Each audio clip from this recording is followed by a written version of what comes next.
네, 안녕하세요. 저희가 이지스 자산운용 대체증권투자팀의 신영찬 과장님과 함께 일부에서 데이터 센터에 대해서 이제 알아봤는데 상당히 어려워요, 데이터 센터가. 맞습니다.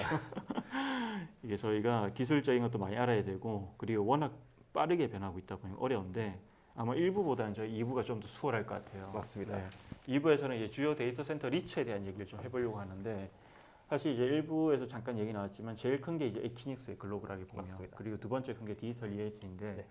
이거는 이제 미국 리츠 시장에 상장돼 있고요. 맞습니다. 간단히 두 종목 설명 부탁드릴까요? 네, 이제 에퀴닉스랑 디지털 리얼티 두 종목 같은 경우에는 두 종목을 합치면은 시가총액이 1,000억 달러 가까이 되는 굉장히 큰 회사들이고 이 두 종목으로만 저희가 제일 많이 보고 있는 리츠 지수죠. 이제 FTSE에서 나오는 리츠 지수의 5.5%를 차지하고 있을 정도로 굉장히 네네. 큰 리츠들입니다. 네네. 에퀴닉스 같은 경우에는 조금 더 작은 임차인들을 많이 받아서 그 안에서의 연결성을 노리는 그런 플랫폼 형태를 더 좋아하고 디지털 리얼티 같은 경우에는 이제 대형 사업자를 한 번에 이제 10,000개 이상의 캐비넷을 한 사업자가 통으로 쓰는 약간 그런 엔터프라이즈형이라고 하는데 네네. 그 엔터프라이즈형 데이터 센터에 조금 더 특화되어 있는 구조입니다. 그 두 회사의 그런 특징이 어떤 장단점이 어떤 이제 그 특징에 따라 장단점은 어떻게 되나요? 아까 제가 말씀드린 거랑 같이 에퀴닉스가 자주 하는 방식을 리테일 콜로케이션이라고 하는데 네네네. 그 리테일 콜로케이션의 경우에는 상대적으로 이제 임대료가 더 높아요. 아무래도 사이즈에 맞추려면 더 많은 기업들을 받아서 채워야 되기 때문에 임대료가 더 높고 그 사이에서 연결을 통해서 추가적인 매출을 기대할 수 있는 가능성이 좀 더 높고요. 네. 대신 이제 임차율에 대한 관리가 꾸준히 계속 필요하고 영업이 되게 많이 필요하거든요. 맞습니다. 네. 그래서 이제 그런 부분에 대해서는 좀 단점이 있지만 네네. 전반적인 수익성에 대해서는 이제 훨씬 더 좋은 상황이고요. 디지털 리얼티가 주로 하고 있는 엔터프라이즈형 데이터 센터의 경우에는 당연히 이제 대형 사업자 하나를 잡으면 얘네가 전부 다 써주니까 네. 임차인을 관리하면 좋기는 한데 사실 그런 경우가 되면은 임차인의 가격 결정력이 굉장히 세질 수밖에 없잖아요. 그렇죠. 네. 그래서 임대료에 대한 부분에서 리츠가 가질 수 있는 어떤 우월적인 지위라는 게 사실 거의 없다고 보시면 될 것 같아요. 네.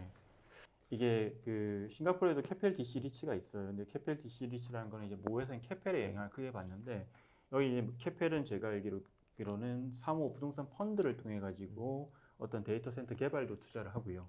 또 그 중에 일부는 또 상장 리츠에 이제 넘길 수 있는 그런 파이프라인도 가지고 있고 유럽의 뭐 아일랜드라든지 뭐 이런 지역에 이제 여러 데이터 센터를 투자를 하고 있더라고요. 상당히 이제 저는 이 데이터 센터 리츠는 2016년도에 처음 봤고요. 출장 가서. 근데 그 이후에도 보면 꾸준히 성장하고 있고요. 맞습니다. 그리고 이게 메이플트리 인더스트리얼 트러스트라고 네. MIT라는 어떤 리츠가 네. 있어. 이 리츠는 주로 이제 인더스트리얼 자산, 그러니까 산업용 네. 어떤 그런 자산에 투자한 리츠인데 최근에 실은 이제 데이터 센터에 엄청나게 많이 투자를 했어요. 맞습니다.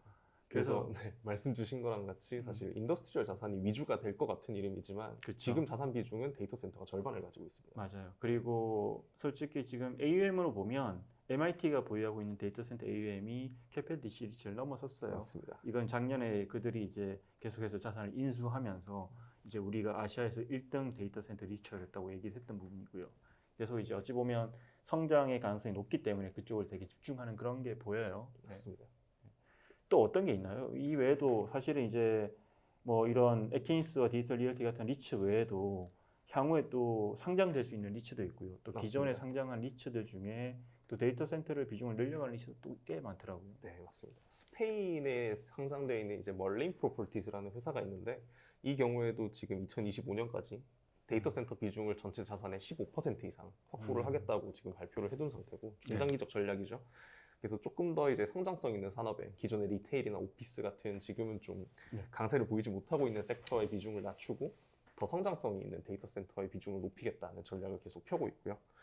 그리고 미국에도 지금 시가총액 한 70억 달러 가까이 되는 그 스위치라는 회사가 있는데 네. 지금은 사실 데이터 센터를 운영을 하고는 있지만 데이터 센터 리츠로 분류는 안 되고 있어요. 네네. 여긴 뭐 배당 여러 가지 기준을 못 맞추고 있기 때문에 리츠로서의 전환을 고려는 하고 있지만 이 회사 또한 최근 이제 인수 합병 제의를 계속 받고 있기 때문에 네, 이거는 리츠가 리츠 전환 검토하고 있다는 기사도 본 것 같아요. 맞습니다. 네. 그래서 리츠가 될지 사실 음, 그냥 사기업이 될지는 잘 모르겠지만 상장 폐지되는 기업이 될지는 모르겠지만 이제 그런 식으로 계속 새로운 투자 대상이 나오고 있다는 점에 대해서는 투자자 입장에서는 굉장히 좀 좋은 뉴스가 아닐까 생각합니다. 그러네요. 이게 뭐 기존엔 선택사항이 사실은 어찌 보면 이제 에킨스 아니면 디지털 리얼티 맞습니다. 그 정도였는데 네. 그리고 멀린 프로퍼티스는 사실 이게 브룩필드가 M&A 하려 했다가 이제 무산된 어떤 그런 리츠예요. 그것도 이제 M&A 하려는 게 보면 기존에 이제 오피스 리테일 위주였는데 어찌 보면 그런 M&A 이제 요인 그러니까 M&A가 발생해서 배경이 된 것 같기도 하지만 이 회사 자체도 새로운 성장 동력이 필요했다는 생각이 드네요. 맞습니다. 그리고 사실 이제 그 아까 디지털 리얼티 얘기했는데 디지털 리얼티가 작년 말에 12월 달에 싱가포르에 상장한 디지털 코어 이제 그 리츠라는 게 있어요. 네. 이게 이것도 이제 디지털 리얼티의 아시아 사업을 확장하기 위한 리츠인 거잖아요. 맞습니다. 네.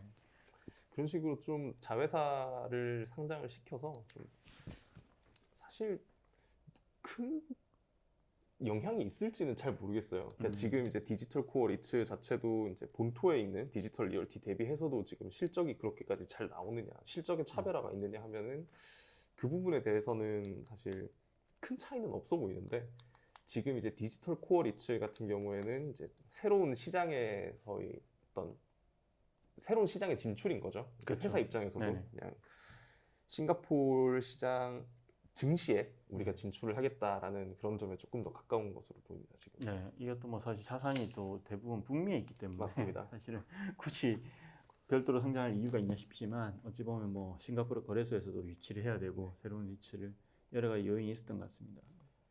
차후에 약간 아시아 지역에서 자산을 편입할 때 디지털 코어 쪽으로 먼저 편입을 해서 사이즈를 키울 수도 있을 것 같다는 생각은 들지만 지금으로서는 큰 차이가 없습니다. 네, 아마 그 생각을 하고 있는 것 같아요. 사실 왜냐하면 비슷한 시기에 상장했던 이제 다이와 하우스 로이스트 트러스트라고 이제 DHLT가 있는데 이것도 이제 일본 물류센터를 기초로 한 상장을 했는데 향후에 자산을 편입할 계획을 보면 동남아 지역에 있는 이제 모 회사가 개발한 물류센터를 생각을 하고 있더라고요. 맞습니다. 아마 디지털 리얼티, 디지털 코어도 현재는 북미 중심의 어떤 리츠지만 향후에 결국 이 아시아 지역에 자산을 많이 담지 않을까 그 생각은 드네요. 그런 식의 차별화를 좀 보여줬으면 좋겠어요. 사실 투자자 중에 한 명으로서는 네. 좀 그런 식으로 차별성을 보여줘야 이게 싱가포르에 상장한 이유가 생기지 않겠나 싶은 생각이 있고요. 그렇죠. 확실히 아직은 데이터 센터 리츠가 많지는 않다는 생각이 많이 드네요. 근데 이게 데이터 센터 리츠 투자할 때 가장 중요하게 보는 부분이 뭔가요? 지금은 종목마다 조금 다른 것 같아요. 제일 큰 종목 두 개를 기준으로 말씀을 드리면은 에퀴닉스 같은 경우에는 2025년까지 이제 에비타라고 하죠. 네. 약간 그 이익 지표 중에 하나인데 에비타 마진율을 50%까지 우리가 끌어올리겠다라고 발표를 해둔 상태예요. 아직도 거기에 대해서 50% 달성할 수 있다라고 얘기를 하고 있지만 21년 말 기준으로 46.4% 기록했었거든요. 이번 1분기에도 46.1% 기록하면서 아직은 좀 부족한 모습 보여주고 있는데 이 부분을 어떻게 끌어올릴 수 있을지에 대한 내용이 조금 더 이슈가 되고 있습니다. 이제 수익 측면에서는 이제 인터커넥션이라고 하죠. 아까 네. 말씀드렸었던 뭐 서버와 서버 간에 데이터 센터 내에서 그리고 데이터 센터와 데이터 센터 간에 같은 지역에서 네. 그리고 다른 지역과 다른 지역의 데이터 센터를 연결하면서 추가적인 수익을 노릴 수 있는 이 부분이 지금 전체 매출의 한 17에서 20% 정도를 차지를 하고 있는데 이 부분을 얼마나 키우냐에 따라서 마진율이 좀 달라질 수 있고 또 한 측면에서는 이제 비용에서 가장 큰 부분을 차지할 수 있는 또 전력 가격을 얼마나 잘 방어하느냐가 좀 더 중요할 수 있을 것으로 보이고요. 반면 이제 디지털 리얼티 같은 경우에는 제일 좀 위험했던 지표가 사실 북미 지역이었어요. 북미 지역에서 아까 말씀드렸던 바와 같이 좀 엔터프라이즈형 데이터 센터를 많이 운영을 하고 있다 보니까 네. 그 임차인들의 프라이싱 파워, 이제 가격 결정력을 리츠가 이기질 못한 거죠, 그동안. 임차인들 주로 어딘가요, 여기는? 대부분 다 정말 큰 기업들입니다. 그 브라이전 뭐 이런 네, 뭐 버라이전 같은 데도 있고 AWS. 맞습니다. 그런 대형, 그러니까 네. 구글이나 아니면 네. 뭐 넷플릭스 같은 것도 네. 있고 그런 것들이 이제 대형으로 전체 임차를 하다 보니까 가격 결정력이 사실 임차인한테 있는 경우가 굉장히 많았고 그것 때문에 이제 저희가 보통 임대료 상승의 지표로 보고 있는 릴리싱 스프레드라는 게 있어요. 네네. 그러니까 임대료 이제 재계약을 하거나 신규 계약을 할 때 기존 대비해서 얼마나 임대료를 높였느냐에 대한 내용인데 지난 수분기 동안 계속 하락세를 보여왔습니다. 사실 데이터 센터가 음. 그렇게 수요가 좋음에도 불구하고 되게 중요한 지표인 것 같은데 그거. 맞습니다. 네. 그리고 이제 NOI죠. 이제 부동산의 순 영업 수익을 이제 말하는 건데 이것도 동일 상점 기준으로 NOI를 계산을 할 때 음. 사실 디지털 리얼티는 또 하락세를 계속 아, 보였었거든요. 그런가요? 22년 같은 네네. 경우에도 네. 0에서 마이너스 2% 정도 나올 거다 이렇게 얘기를 하고 있는데 그 부분을 어떻게 극복을 하는지가 사실 디지털 리얼티 입장에서는 제일 중요한 포인트가 아닐까 싶습니다. 다른 말로 하면 매출은 늘었지만 영업이익률은 줄어들었다. 맞습니다. 네. 그래서 이제 네. 둘 다 사실 네. 비용과 매출 수익성에 대해서 고려를 하고 있는 건데 수익성이 지금 중요시 되고 있는 포인트가 조금씩 다른 거고요. 이제 그 부분이 어떻게 향후 실적에서 좀 차별화가 나타나느냐에 따라서 투자자들의 투심이 좀 되게 크게 영향을 받을 것으로 보입니다. 데이터 센터는 사실 이제 보면 이제 저희가 리츠를 흔히 이제 배당에 대한 어떤 그런 기대감을 가지고 많이 맞습니다. 투자를 하는데 아마 에킨스 데이터 센터와 에킨스 리츠와 디지털 리얼티를 보면 사실 배당 수익률이 되게 낮아요. 맞아요. 낮은 이유가 주가가 너무 급격하게 올랐기 맞습니다. 때문에 일종의 약간 성장주 같은 느낌이에요. 실제로 그런 수준으로 상승을 했고, 예.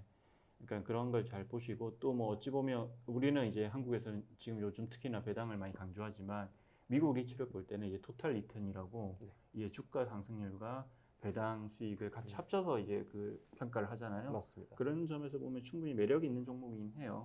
굉장히 매력적이죠. 네. 성장성 입장에서도 지금까지 보여줬던 퍼포먼스 면에서도 그리고 보유하고 있는 네. 자산의 향후 이제 뻗어나갈 그 성장 가능성에 대해서도 굉장히 매력적인 자산이기 때문에 이제 리츠 투자를 특히 뭐 원하시거나 리츠 투자를 지금 하고 계시거나 하는 분들이 충분히 관심을 가질 만한 섹터가 아닐까 이렇게 생각하고 있습니다. 알겠습니다. 데이터 센터 기고 하셨나요? 아직 안 하셨나요? 아직 기고글은 안 썼습니다. 네, 조만간 기곡을 통해서 만날 수 있도록 네, 기대하겠습니다. 네. 네, 감사합니다. 사실 어려운 종목인데 데이터 센터 아마 이제 이걸로 끝나지는 않을 것 같아요. 앞으로 저희가 이제 좀 더 구체적인 내용들을 하나씩 그 계속 시장이 빨리 변하고 있기 때문에 전해드릴 수 있을 거라고 보고요. 다음 시간에도 한번 다시 얘기 나눠보시죠. 네, 알겠습니다. 네, 고맙습니다. 네, 감사합니다. 네.